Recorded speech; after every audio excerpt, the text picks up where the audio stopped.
this video, I'm going to show you how to adjust audios in Premiere Pro in only 1 minute. So better keep watching till the end. Let's get started. So first we're gonna go to this key right here, timeline display settings. We're gonna click on it.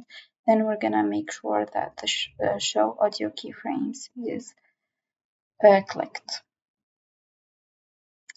After that, we're gonna go and make our timeline bigger, and that's by dragging the audio down.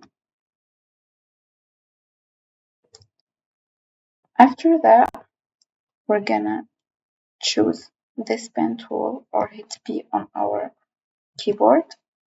It's the same thing. And